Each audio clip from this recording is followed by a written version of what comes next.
Olá, pessoal, tudo bem? Estamos começando mais um episódio do seu podcast favorito com a Rose Pod. Bom, gente, já quero agradecer aí a atenção de todos vocês e peço que compartilhem, dá o seu likezinho aí, que é muito importante para o crescimento do canal. Estou procurando sempre trazer para vocês convidados especiais, temas relevantes, né, que possam estar ajudando a gente a estar alerta e também trazendo bastante conhecimento, como o tema de hoje, que vamos se dizer, de dar arrepios. Bom, a minha convidada de hoje, ela já esteve aqui na nossa primeira temporada e foi, assim, gente, um sucesso.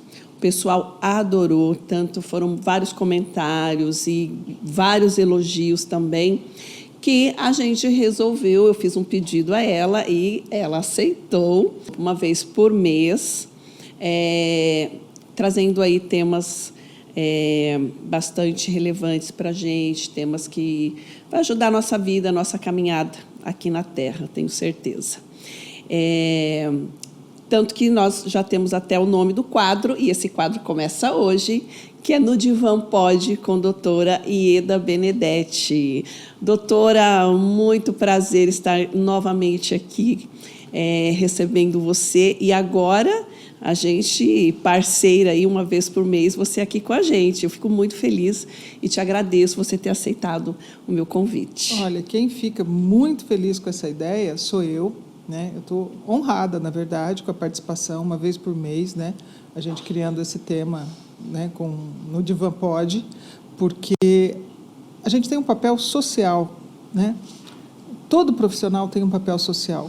E essa ideia de discutir temas relevantes que vão contribuir para o dia a dia das pessoas, não só para o entretenimento, porque o tema é interessante, mas, fundamentalmente, é um tema educativo, quase psicoprofilático. Né? Psicoprofilático, para a gente tomar cuidados, né? São cuidados com o psiquismo, com o dia a dia.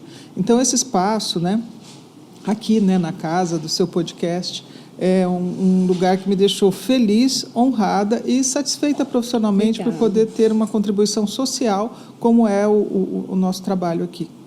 Obrigada. Bom, gente, como eu falei, o tema de hoje assim, é de dar arrepios, mas também eu tenho certeza que vai contribuir bastante para a gente que convive, né? Nós somos uma sociedade, convivemos com pessoas. Bom, sem mais delongas, então, hoje nós vamos falar sobre psicopatia, sobre psicopatas, porque, Ieda, a gente pode estar convivendo com e não certamente saber. Estamos. Certamente? Certamente estamos. Tá? Existe uma conjectura de que 1% da população tenha traços psicopáticos. Você tem 100 amigos? Você tem 100 conhecidos? Um é. Nossa, gente, olha só. Bom, então me fala mais um pouquinho sobre o que é um psicopata. Personalidade psicopática. Tá? Eu acho que, assim, em termos didáticos, vamos começar definindo o que seria uma personalidade psicopática pela esfera diferencial. Nós temos 3 grandes categorias de personalidade, de psicopatologia. Tá? 3 grandes categorias psicopatológicas: neuróticos, psicóticos e perversos. Os neuróticos somos nós, as pessoas comuns. Entendi. Né? Neurótico é aquele que sofre, é aquele que tem angústia, mas que tem uma boa adaptação no cotidiano. Neuróticos são aqueles um pouquinho perfeccionistas, que têm um pouquinho de déficit de atenção, mas que estão aí no seu dia a dia. Os psicóticos são aqueles que têm uma ruptura com o real. O que são os psicóticos? Os psicóticos são aqueles que deliram, alucinam, têm devaneios. A gente tem 3 estruturas de personalidade: id, ego, superego. O id é a instância pulsional, é aquilo que carrega a pulsão, um instinto, é o prazer. O ego é a instância de tomada de decisão e o superego é a instância moral. Então, vamos lá. o exemplo, nós estamos passando na frente de uma loja de bombons. O id é a instância pulsional. Ele fala assim, nossa, compra esses bombons, mas compra muito, mas compra agora, eu quero comer muito bombom. O superego fala, não, isso é caro, não, você está gorda, não, isso dá espinha, não, isso ataca teu fígado, não vai. E o ego é aquele que pondera. Fala, bom, eu não preciso comer um monte, não estou com a conta tão estourada assim, então eu posso comprar 2 bombons. Certo. Então, id é o capetinha que atenta, o superego é o que diz não, né? É o punitivo, e o ego é a instância de tomada de decisão. O neurótico, ele tem id, ego, superego preservados. Funciona essas 3 instâncias. No psicótico, o ego entra em colapso. Né? Por isso que ele delira e alucina. Tá? No psicótico, é aquele que, porque comprou o bombom, sofre absurdamente. E porque não comprou o bombom, fica se punindo absurdamente. E o ego não funciona. É aquele que sofre por demais, é impulsivo por demais, tem delírios e alucinações, é conhecido por louco, o psicótico. Tá. O psicopata é aquele que tem id preservado, ele tem impulso, ele tem ego preservado, ele tem a capacidade de tomada de decisão preservada e ele tem o superego em colapso. O superego é a instância moral. A personalidade psicopática é uma doença da ética, da moralidade. Entendi. O psicopata, ele comete grandes atrocidades e não sente culpa. Para o psicopata, os interesses dele estão sempre, em primeiro lugar, preservado.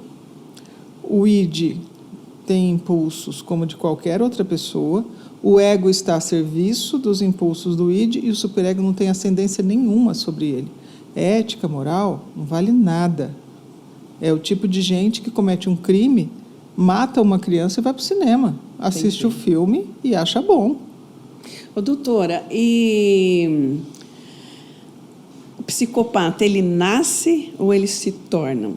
Isso é uma grande questão, tá? As pessoas acham assim, olha, desde pequenininho aquela criança tinha tendências, a psicopatia ela era um pouco perversa.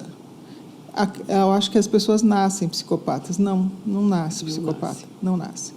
As pessoas se tornam psicopatas, porque a formação do superego, ela tem toda uma correlação com essa criança no colo, no berço.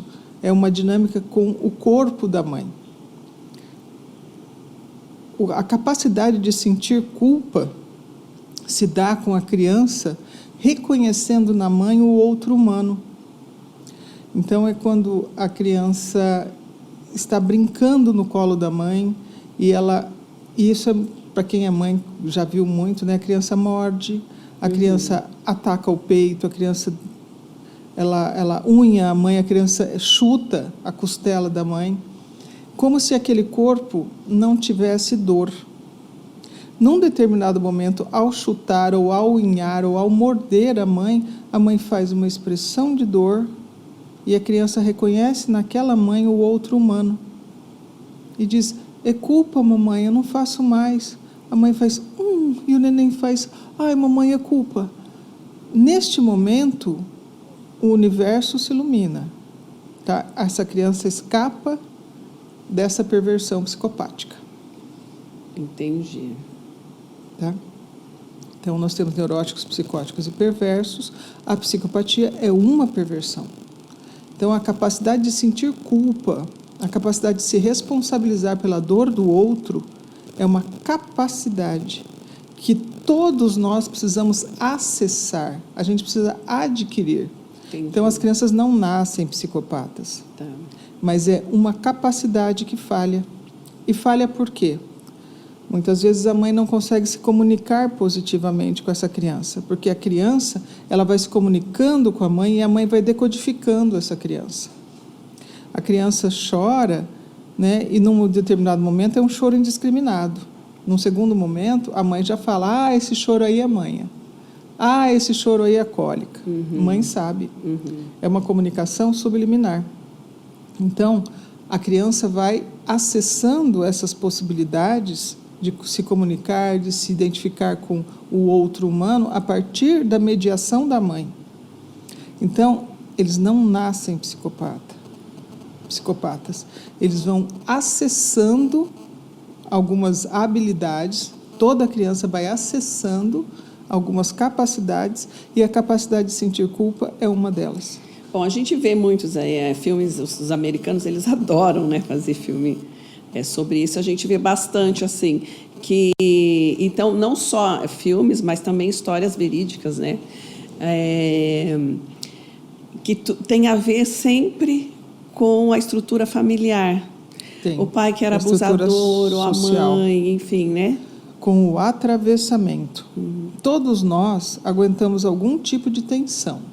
E a gente precisa ir aguentando algum tipo de tensão, porque senão a gente vai desenvolvendo neuroses impulsivas. Qualquer coisa, por qualquer coisinha abandona o trabalho, por qualquer coisinha briga com um amigo. Não, a gente precisa ir suportando algum tipo de tensão. Só que algumas tensões são muito pesadas. E a gente chama isso de atravessamento. Algumas coisas atravessam a vida das crianças de forma muito forte. E, às vezes, a gente não pode nem evitar. Como, por exemplo, morre alguém que essa criança ama, morre a mãe, morre o pai. Né? E isso não significa que essa criança vai virar um psicopata.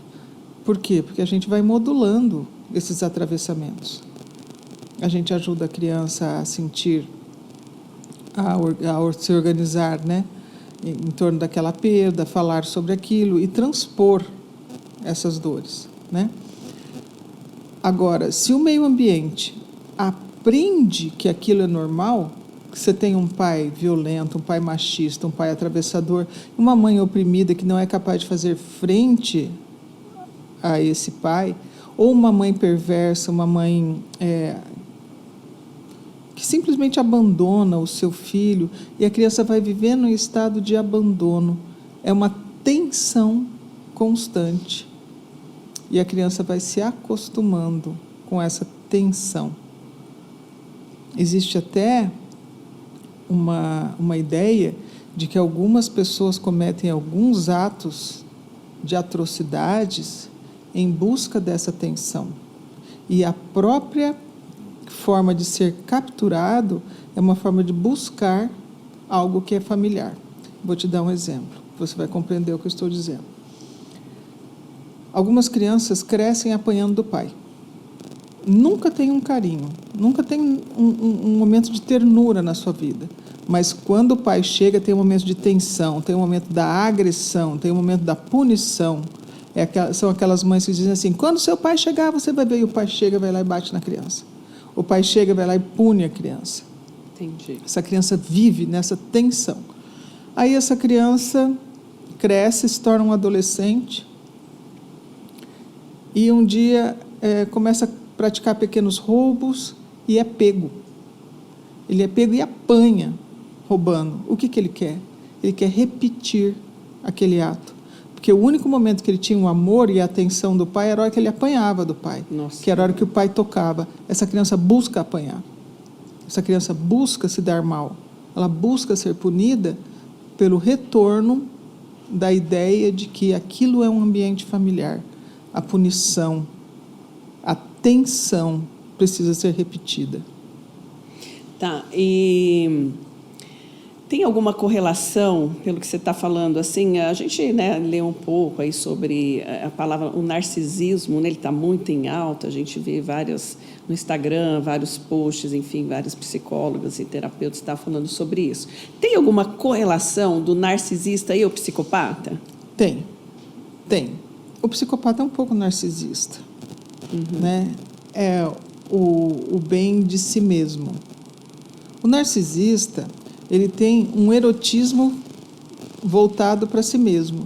E muitas vezes um pai narcisista, uma mãe narcisista, coloca essa criança em estágio de abandono, em estágio de angústia. Nunca a criança é vista como o bem maior, esse lugar da ternura não existe, né? E o indivíduo narcisista vaidoso, ele nunca consegue ler aquilo que a criança demanda, né? Como eu disse, a mãe começa a ouvir o choro da criança e discriminar. O narcisista está sempre olhando para o próprio umbigo. O narcisista, ele prioriza as suas próprias questões constantemente, né? Entendi. Existe aí a diferença, assim, como que a gente faz para identificar um psicopata, um narcisista, um borderline, um bipolar? Porque, como eu falei aqui no começo, às vezes a gente convive com a pessoa e você não sabe. Às vezes ela vai dando várias características, você acha, ela é problemática, ela tem não sei o quê, a gente brinca muito com isso, né? Mas para a gente identificar, assim, essas características do bipolar, do narcisista, do psicopata. Essa é uma pergunta boa, hein, Rose? É uma coisa assim que eu vou procurar estabelecer algumas conjecturas. Eu vou estabelecer algumas conexões aqui. E é assim, é até um atrevimento, né, na esfera da psicologia o que eu vou fazer. Mas vamos lá. O indivíduo psicótico, ele é muito primitivo. É um grau de adoecimento maior. Ele delira, alucina, ele não distingue a realidade da fantasia, né? Ele imagina coisas e vive aquilo como se fosse real. Isso é um grande grau de adoecimento. Tá. Essas pessoas, elas só são perigosas quando elas estão descontroladas, mas ela nunca surpreende. Um psicótico, você sabe que ele pode te agredir, ele pode atacar, não porque você fez algo de ruim para ele, né? Mas em função da própria estrutura adoecida.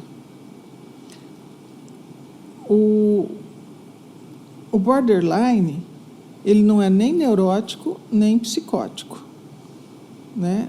Ele está sempre embaixo da porta. Vamos dizer assim, se os neuróticos estivessem dentro da sala e os psicóticos estivessem fora da sala, os borderlines, eles estão embaixo da porta. Entendi.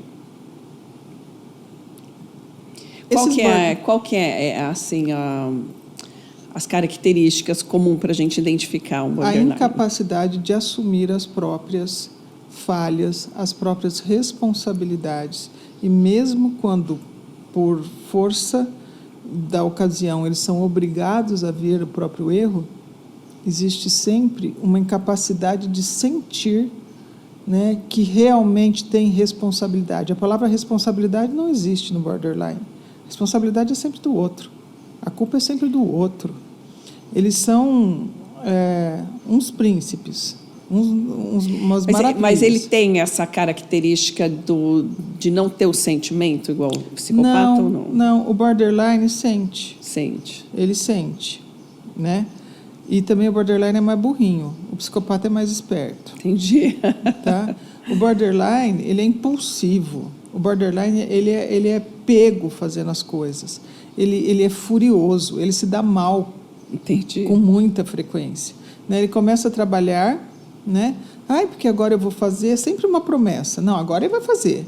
Não, agora ele vai realizar. Não, agora começou a trabalhar. Não, agora ele vai trabalhar numa loja. Não, olha, ele atende super bem, ele é super sociável, ele arruma muito a loja, ele atende bem os clientes 1, 2, terceiro dia, já abandonou o emprego, porque não, eu estou ganhando mal, porque a dona da loja favorece sempre a outra pessoa e é sempre a responsabilidade do outro. Então tem um grau de insatisfação muito grande. É um grau de que o mundo me deve alguma coisa. Entendi. Nunca fui eu que fiz. Sempre alguém me deve. Se alguma coisa deu errado, e mesmo que tenha sido eu que fiz, é porque alguém fez alguma coisa antes. Entendi. Tá. Eu acho que esse é o tipo mais comum que a gente convive hoje. É porque tem uma epidemia disso. É. Parece que personalidade borderline brota do chão, né? Assim, as pessoas estão sempre sendo ofendidas, os borders estão sempre ofendidíssimos. Uhum. Nossa, mas falou tal coisa, eu estou ofendido. Não, porque eu vou processar, porque eu tenho meus direitos. Não, porque eu não vou fazer isso, porque é muito pouco para mim.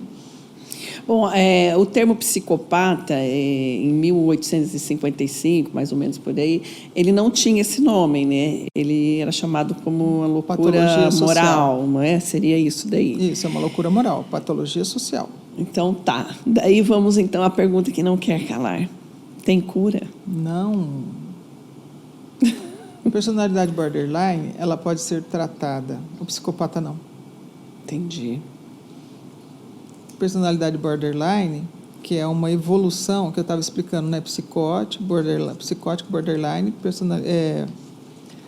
personalidades bipolares, Sim. né? E os narcisistas são uma evolução de grau de gravidade. O psicopata, ele não está em nenhum desses graus de gravidade. Ele não desenvolveu superego. Ele não se desequilibra. Tá. Ele não surta que nem essas outras personalidades. E ela não tem cura porque ela é órfão terapêutico. Um psicopata, ele se aproxima de um terapeuta para usar. Entendi. Para usar. Ah, estão falando... Não, olha, porque se você não fizer terapia, eu largo de você, diz a esposa do psicopata, quando ele está sacaneando ela, quando ele está abusando, quando ele está tomando proveito de uma relação e ela não aguenta mais. E ela tem filhos com ele e ela diz assim, se você não fizer terapia, eu largo você. Ele faz. Entendi. Ele faz. Ele não está nem aí para terapeuta. E outra coisa, ele enrola os terapeutas. Nossa, você falando disso, agora eu me lembrei que uma vez eu vi um psiquiatra e ele falava assim, resumindo, o psicopata é aquele cara que você dá a calça para ele e daí você fica com dó porque você não deu a cueca. Exato. Isso. Exato. Então ele tem esse poder todo de se fazer de bonzinho. Tem. O psicopata, ele entra na tua vida, ele causa um estrago, sai, você fica arrebentada e ele volta para levar mais um pouco. Bom, você falando isso aí, então, assim, quais seriam as suas orientações para a gente identificar e dar no pé, gente, sair correndo, porque... Então, mas o que eu tenho para dizer é muito sério. A gente não percebe. É mesmo? Quando você percebe, você está apaixonada. Quando você percebe, você está namorando. Quando você percebe, você fez filho com essa pessoa. Porque são pessoas que vão te dizendo e contando histórias muito coerentes. Diferentemente, por exemplo, de um psicótico, de um neurótico, né? Ele cai em contradição. Quando você vê, né, as pessoas estão falhando, o psicopata ele não sente culpa. Ele não falha. Ele te conta uma história, ele não se perde. Ele lê você. Ele fala, não, olha, a Rose é uma pessoa que tem valores religiosos. Ah, eu vou pagar de religioso. Entendi. Vai para a igreja com você. Olha para você e fala assim, não, a Rose é uma pessoa que tem valores familiares. Ela queria ter filhos. Rose, veja um amanhã cheio de filhos para nós dois. Quando você vê, você está no laço. O problema é que não toca o sino. E qual que é o perigo comum do dia a dia você conviver com uma pessoa assim? Bom, primeiro, nós convivemos com essas pessoas, Sim. tá? O perigo mais comum, hoje, aplicativos. Aplicativos. Você marca o encontro, você conhece pessoas por aplicativos, você não sabe, você não tem referências. Como, por exemplo, você está com um psicopata, mas você conhece a mãe, você conhece o pai, ele nunca vai te causar um grande problema. Verdade. Porque é conhecido, ele não vai se prejudicar. Agora, você marca um encontro com uma pessoa desconhecida. Essa pessoa não tem valores éticos e morais para te causar uma dor, um assalto. Não custa nada, até te matar. Os problemas da convivência com os psicopatas é que você sempre vai perder. Porque, inicialmente, eles são encantadores. E a hora que você vai perceber que eles não são aquilo que parece, eles vão embora. E o pior, te deixam se sentindo mal, te deixam se sentindo culpados. Nós tivemos aí uma série famosa aí, o cara do Tinder lá, né? É realmente isso aí que você está falando mesmo.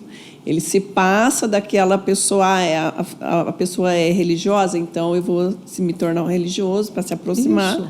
e aplicar o golpe, né? Isto. Esse é o perigo, porque o psicopata ele tem preservado a inteligência, ele tem preservado todo o manejo social e não tem os sentimentos introjetados, a ética introjetada. Porque o que me faz não cometer um crime não é a lei, é esses objetivos estarem dentro de mim. Porque muitas vezes eu posso estar sozinha em algum lugar que eu posso cometer um crime, eu posso matar alguém, eu posso roubar, mas por que não faço? Porque esses valores estão dentro de mim. Sim. Não é porque eu posso roubar que eu vou roubar. Não é porque eu posso matar que eu vou matar. Esses valores estão introjetados. Não faço. O psicopata não tem esses valores. Mas ele se adapta muito bem ao ambiente. Enquanto você sente culpa, ou sente dó, ou se compadece, né? Por exemplo, eu detesto ver vídeos onde animais estão sofrendo. Sim. Eu não suporto isso. Um psicopata não sente nada vendo um vídeo desse, mas finge que sente porque sabe que eu sofro. Entendi. Nossa. E, por vezes, até apresenta esse vídeo de forma indiscriminada, como se ele mesmo estivesse sofrendo, só para ver meu sofrimento. Que horror, Esse é o psicopata. Oi, Ieda, e como é que a gente faz para se proteger? Não tem proteção, não tem proteção. O que você tem que fazer para se proteger é não se expor a grandes riscos. Sim, né? como você falou aí dos aplicativos, no caso. Cuidado com os aplicativos. Quando você estiver em festas, né, preste atenção. Preste atenção, não se embriague até perder o sentido. Aquelas coisas que as mães falam, que os filhos falam, minha mãe é um saco, por que está falando isso? Que bobagem. Preste atenção, sua mãe tem razão. Não tome no copo dos outros. Você não sabe com quem você está lidando. Né? Que coisa careta. É sério isso. Quando você perde a sua consciência, você está na mão de pessoas que têm outros interesses que não são os seus. Então, desde se expor a roubo, a violência sexual, a qualquer constrangimento, você pode se expor a isso, usando drogas, perdendo a consciência, bebendo por demais, se envolvendo em relacionamentos por aplicativos, ou, quando você sofre a primeira violência, primeiro abuso, você pode estar apaixonado. Preste atenção. São os primeiros sinais que nos dão a capacidade de sair fora. Entendi. A primeira vez que você perceber que ele foi abusivo na hora de pagar a conta. Hoje eu esqueci o cartão. Preste atenção. Se isto é algo que ele fez de verdade, que aconteceu de esquecer o cartão e no dia seguinte ele te devolveu o dinheiro, teve uma atitude de caráter, ou se ele vai dando uma de João sem braço. Ele ou ela, tá? Preste atenção, porque não existe uma capacidade de você perceber características. Eles são muito espertos. Grande parte dos psicopatas tem sucesso em profissões que dependem de popularidade, convencimento. Alguns são artistas, são grandes atores. Alguns são políticos, são muito populares. Alguns são grandes advogados, porque tem um alto potencial de convencimento. Naquilo que você acha que você é muito esperta, é ali que ele te pega. Tá vendo, gente? Fiquem de olho. Bom, tem vários casos famosos, aí, Susana von Richthofen, Champinha, o Maníaco do Parque, né? Coisa louca, grandes isso psicopatas. daí. Você acha que a mídia ela contribui para esse crescimento e eles se tornam até às vezes um pouco narcisistas nessa parte desse barulho que a mídia faz? A mídia tem um papel, né, de dar palco à vaidade deles, né? Porque uma pessoa que comete um crime, que nem o Nardone, que nem o Champinha, que nem quem matou o John Lennon, seriam pessoas que nunca seriam nada. Nada. Seriam apenas pessoas que a gente odiaria. Entendi. Olha, aquele cara estava envolvido na morte da filha. Não, aquela pessoa estuprou uma jovem. A gente teria escárnio dessas pessoas. Mas nós temos aí uma população de borderlines em escala industrial surgindo por aí. E essas pessoas invejosas, porque o borderline é um invejoso, tá? Ah, é? É um incapaz. Borderline, Tá. ele tem inveja e nunca é capaz de fazer nada. A produção que tá concordando, né? O borderline é um invejoso. Ele sempre acha que ele está certo porque ele nunca é capaz de admitir o erro. Entendi. E existe uma população borderline que, a partir da manipulação midiática, passa a admirar essas pessoas. Que horror, né? Né? Essas pessoas ganham seguidores. O maníaco do parque recebia cartas e cartas e cartas no presídio e algumas mulheres se oferecendo para casar com ele. Gente, que absurdo. Isto é fruto da mídia. E aí essas pessoas enlouquecidas atiram em escolas, atiram em cinemas e viram celebridades. Eles ganham admiradores, que são os borderlines malucos que nunca serão nada. Os borderlines nunca serão nada. Qual é o único jeito de borderline se sobressair? Se todos forem menos que ele. Então, no momento em que tem um monte de gente chorando porque seus filhos foram baleados, porque uma sociedade toda sofre porque algum psicopata construiu um prédio com areia de praia e o prédio caiu. Nesse momento, os psicopatas não sentem dor e os borderlines admiram os psicopatas. Ô, doutora, fundo de curiosidade, como é que são julgados esses casos? Esses casos, eles ganham rumor midiático, né? Então, eles são julgados exatamente como outros casos. Vamos que você tenha um assassinato nisso, né? Aí você tem um advogado que vira estrela, que é o advogado do psicopata, porque se ele consegue derrubar um agravante, defender uma pessoa assim, ele ganha visibilidade midiática, né? O dia que você estiver precisando de um grande advogado, você pensa no cara. Então, pronto, né? Então, faça um circo, né? E são julgados esses grandes psicopatas com um requinte hollywoodiana. O advogado de defesa é uma estrela, o promotor, né? E muitos membros, né, do Ministério Público, da magistratura, são vaidosos, né? Aí o promotor se envaidece, porque ele que vai fazer a acusação. O juiz, né, tem luzes em cima dele, né? Os jurados, né? Tá, mas eles são julgados assim como criminosos comuns? O psicopata, ele é julgado como um criminoso comum. Tá. Você não pune pelo diagnóstico psiquiátrico. Quem tem,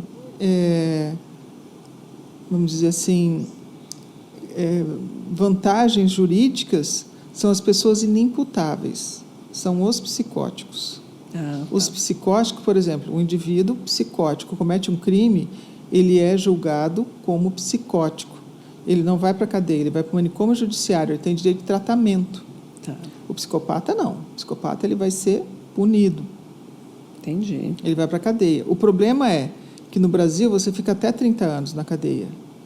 E ele sai psicopata. Porque o psicopata não tem cura. E continua aí na vida. E ele continua, né? Bom, ele continua. Ô, doutora, para quem não é da área, assim, né, como você, e não tem todo esse conhecimento, para você deve ser muito fácil você reconhecer já um psicopata. Reconheço não. Agora, para a gente comum aí, você tem algum livro para indicar, algum artigo de leitura, alguma coisa que a gente possa ler? A Bíblia.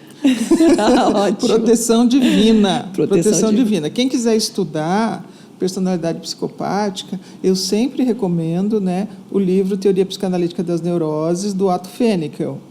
mas estudar o psicopata não te garante nenhuma proteção contra eles. Entendi. Tá? Eu recomendo realmente que você tome cuidados, que você seja precavida. E não é brincadeira, não. Leia a Bíblia. É isso aí, gente. Bom, nós vamos chegando ao fim, doutora. Já, que passou rápido, né? Nossa, eu ia falar de outros psicopatas. Tá tão bom, né, gente, o tema. Eu gostaria que você fizesse umas considerações finais, né, sobre esse tema. Tá. Uma questão que eu acho relevante. Os verdadeiros psicopatas, eles não são pegos. Eles não são pegos. Eu lembro que, eu acho que em Goiânia, a gente tinha um psicopata que ganhou referências midiáticas aí fortíssimas, né? Sim, sim. Ele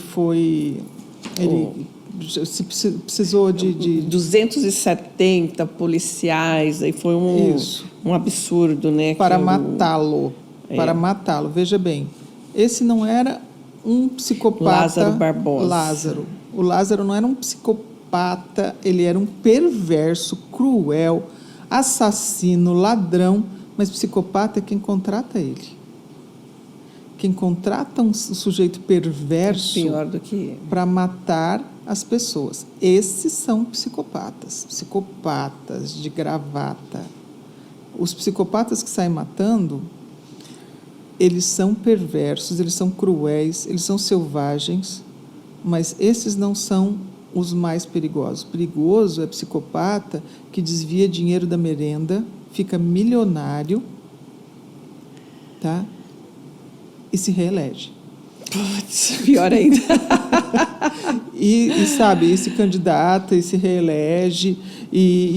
Assim, sai impune. Os grandes psicopatas, eles cometem atrocidades e saem impunes. São aqueles que traem as esposas, negam veementemente, a esposa ainda sai de louca, né? Fala, não, eu sou louca, porque eu paguei de ciumenta e não era isso, e o cara nem sofre, não acontece nada com eles, tá? Eles são mau caráteres, eles traem, eles mentem, eles não têm valores, né? Eles não têm valores. A esposa fica mal, né? Eles cometem, quando eleitos, eles cometem crimes e a população reelege. Isso aí são vereadores, são prefeitos, são governadores, presidentes em todas as esferas. São grandes advogados que lesam os seus clientes e, por fim, eles ganham muito bem com isso, os seus clientes ainda saem achando que eles trabalharam direito. Os psicopatas, eles se dão bem. Entendi. Então, o que eu acho que é relevante, isso é muito importante, é que a gente valorize valores éticos e morais na nossa sociedade. Que a gente, quando alguém na sua escola, na escola do seu filho, comete uma pequena falha, tolerância zero. Que seja tomada providências para que a gente não crie uma sociedade sem ética. Quando alguém trai alguém, a gente não deve chamar a pessoa que foi traída como tola, como corno ou como corna. A gente precisa apontar claramente quem é o mau caráter. O mau caráter é quem trai a pessoa que você beija, que você ama, que você namora, com quem você tem filho. Isto é mau caráter, né? E a nossa sociedade acaba punindo e chamando de otário, de trouxa. Verdade. Isto é gravíssimo. Isso é a cultura do psicopata. A gente não pode valorizar isso. Então, a gente precisa chamar a atenção para essas falhas éticas e morais da nossa sociedade. Desde a escola, quando o amiguinho cola e a gente fala, nossa, ele é esperto, olha que legal, né? E aí fica amigo dele. Não, a gente precisa tomar providências éticas. Nós precisamos de uma sociedade ética para que os psicopatas não tomem conta. Bom, nós tivemos aí recentemente, né, uma série do Canibal Americano, né? E ele era assim, tinha aquela carinha de bom moço e tudo mais, ia para as baladas e seduzia, né, suas vítimas. Por tudo aqui hoje do nosso bate-papo, lógico que ele é um caso extremo, que ele chegava a matar, a comer, enfim, né? Mas a gente, então, convive aí com o psicopata. Nem todo psicopata. Nem todo vai fazer isso, né? Nem todo todo psicopata é perverso. Né? Nem todo psicopata é Lázaro Barbosa. Tem um monte de psicopata que é quem contrata Lázaro Barbosa. Tá? Tem psicopata que convive, que pega emprego lá na tua loja e com a intenção de te processar assim que sai. Isto é um pequeno psicopata. Psicopata é aquele que lesa a namorada e o grupo de amigos bate palma e fala, hahaha, olha, ele é um galinha mesmo, né? Esse é um pequeno perverso. Nós temos pequenos perversos, nós temos médios perversos, nós temos os perversos assassinos, canibais, terríveis. Esses são exceções. Os grandes psicopatas da nossa sociedade, eles estão aí de mãos limpas, levando vantagem, que é a cultura de levar vantagem na nossa sociedade, que permite que eles estejam sobrevivendo. Então, como se defender deles? Cuidando da ética e da moral. Em cada um dos atos. Quando você ri de alguém e fala fulano é corno, você está incentivando a política do psicopata. Porque não é fulano que é corno, é quem traiu que é mau caráter. É isso aí, gente. Então, a gente vê aí que é um tema muito abrangente, realmente serve aí de alerta, como a doutora falou, que Deus nos livre de um dia a gente se deparar com um sujeito desse de crime aí, de comer a gente, matar, Deus me livre, né?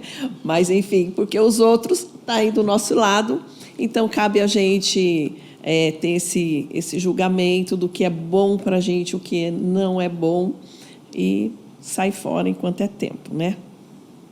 É isso. Bom, gente, eu espero que vocês tenham gostado desse tema. A doutora vai estar com a gente, então, uma vez por mês. E eu gostaria muito que vocês mandassem, interagissem com a gente através do canal ou no nosso Instagram com RosePod. Mande sugestões de assuntos que vocês gostariam que a doutora, né, falasse, comentasse aqui, enfim, trouxesse o conhecimento dela para a gente. Tá bom? E mais uma vez eu peço a vocês que compartilhem, curtem, se inscrevam no canal. É muito importante vocês se inscreverem, porque dá o crescimento do canal e a gente consegue fazer esse trabalho tão lindo para vocês, tá bom? Doutora, muito obrigada mais uma vez. Eu que agradeço e agradeço a você que viu o nosso programa até o fim.